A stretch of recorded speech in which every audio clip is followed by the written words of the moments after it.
Bienvenue dans cette vidéo consacrée aux transformateurs triphasés. Dans cette troisième partie, nous rappellerons quelques caractéristiques et principes qui s'appliquent aux transformateurs triphasés, puis nous aborderons les règles de couplage de celui-ci un peu particulières. Le transformateur triphasé étant plutôt utilisé pour le transport et la distribution de l'énergie, beaucoup d'aspects concerneront les transformateurs haute tension.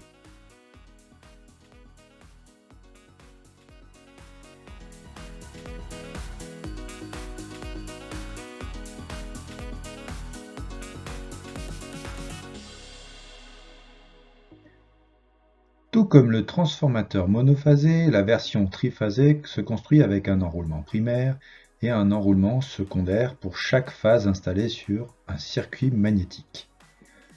Le transformateur triphasé est une multiplication du transformateur monophasé. Ainsi, pour construire un transformateur triphasé, il suffit de mettre côte à côte trois transformateurs monophasés. En réalité, en triphasé, le transformateur n'est pas construit comme cela.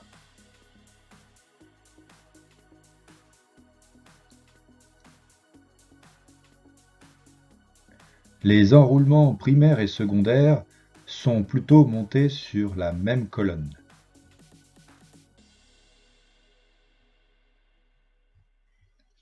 Et les trois phases disposent d'une colonne,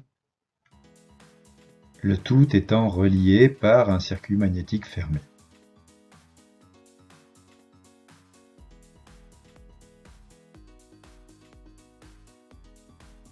Pour des raisons de compréhension, nous garderons la construction à base de trois transformateurs monophasés.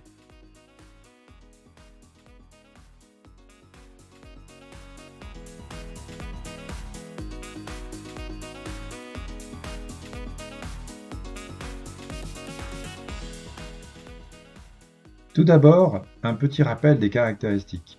Lorsque l'on regarde une plaque signalétique d'un transformateur triphasé, on trouve la tension nominale du primaire. Dans le cas d'un transformateur haute tension, on trouve plusieurs valeurs en fonction de différents réglages. La tension secondaire nominale est également indiquée. On trouvera les intensités nominales au primaire et au secondaire. Bien entendu, la puissance du transformateur est marquée. Celle-ci est une puissance apparente, en kVA. Enfin, on trouve la valeur de la tension de court-circuit en pourcentage de la tension nominale au primaire. Pour rappel également, comme tout transformateur en triphasé, il y a aussi un rapport de transformation. Celui-ci se calculera à partir des tensions entre phases. Dans le cas présenté ici, le rapport de transformation M égale U2 sur U1 est égal à 400 divisé par 15 000. C'est la tension pour laquelle le transformateur est prévu. Ce qui donne un rapport de 0,027. Ce rapport étant inférieur à 1, il s'agit d'un transformateur abaisseur. Si on vient à regarder les caractéristiques du transformateur, on trouve les autres informations déjà présentées pour le transformateur monophasé. Tout d'abord les pertes. Pour les CA vides, qui correspondent aux pertes dans le fer, et lors du fonctionnement en charge qui correspondent aux pertes par effet Joule. On trouve également la chute de tension relative en fonction de différents facteurs de puissance. Je rappelle que celui-ci est imposé par la charge. Puis on trouve des valeurs de rendement pour différents cas en fonction du taux de charge à 100% ou aux 3/4 et en fonction du facteur de puissance. On remarquera que le rendement est excellent puisque situé autour de 97-98%.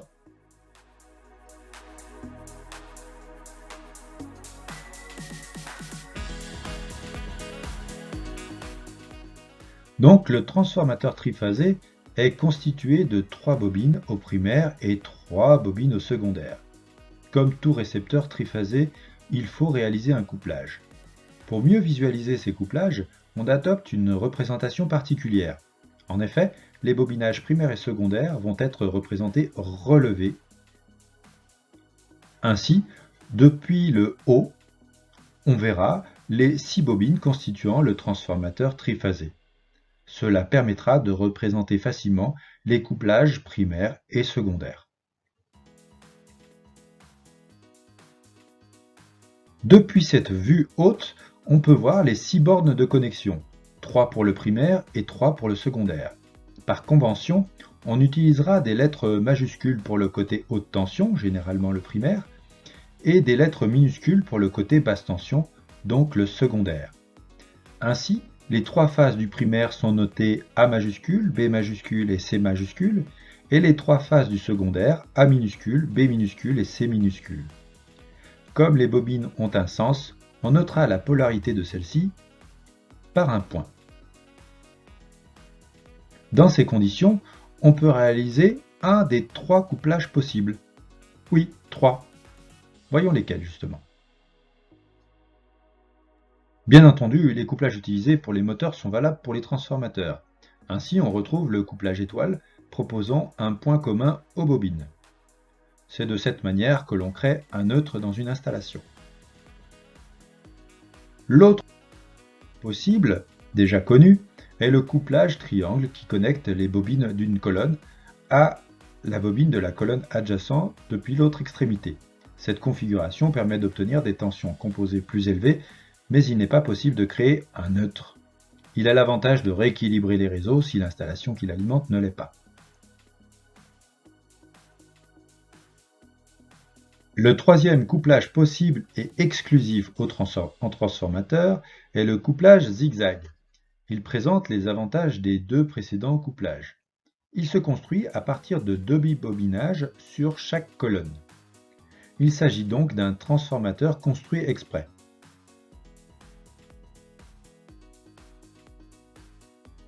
Le demi-bobinage d'une colonne est connecté au demi-bobinage en diagonale de la colonne d'à côté. Enfin, la seconde borne du dernier demi-bobinage est raccordée au point commun, le neutre. Sur la plaque signalétique de la machine, on trouve l'indication du couplage. Sa notation indiquera alors, en lettres majuscules, le couplage du côté haute tension, le primaire. Ici, le D signifie un couplage triangle. En lettres minuscules, le couplage côté basse tension, le secondaire. Ici, le Y signifie couplage étoile. Cette indication est suivie du N, qui indique que le neutre est connecté. Cette notation est complétée d'un chiffre. Il correspond à l'indice horaire, spécifique au transformateur triphasé. Nous en reparlerons un peu plus tard. Ainsi, plusieurs couplages sont possibles au primaire comme au secondaire. On remarquera que le couplage zigzag sera réservé au secondaire. La combinaison des 2 couplages offrira différents avantages. Pour les associations les plus courantes, on citera le couplage YY, le couplage YD, le couplage DY, l'un des plus répandus, le couplage YZ et le couplage DZ.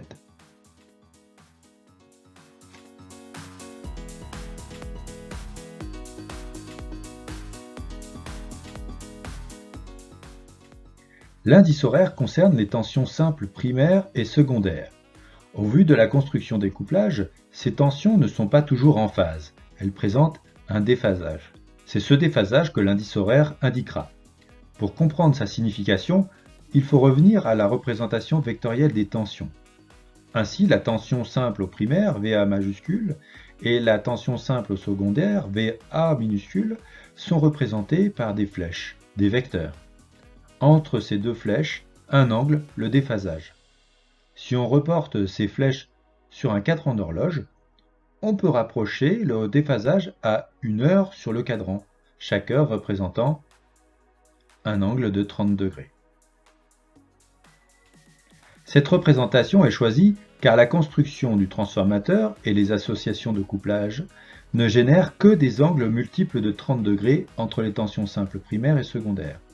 C'est donc de cette manière que l'on détermine l'indice horaire. La tension primaire est toujours calée sur midi. La tension secondaire indique l'heure. On peut alors voir les indices horaires 0, 1, 2, 4, 5, 6, 7, 8, 10 et 11. Seuls les indices horaires 3 et 9 n'existent pas. Si on s'intéresse à un transformateur en particulier, on peut dessiner le déphasage entre les tensions simples au primaire et au secondaire. Pour ce transformateur, l'indice horaire est 11. La tension primaire, VA majuscule, étant sur midi, la tension secondaire VA sera sur 11 heures. Le déphasage est donc 11 fois 30 degrés, 330 degrés. L'indice horaire est déterminé par les couplages. La combinaison des deux couplages ne génère pas n'importe quel indice horaire. Pour en savoir plus sur la détermination de l'indice horaire en fonction du couplage, je vous invite à suivre la suggestion en haut à droite menant à une vidéo expliquant cette démarche. On peut rajouter que l'indice horaire a une grande importance lors de la mise en parallèle de transformateurs. Voyons cela à présent.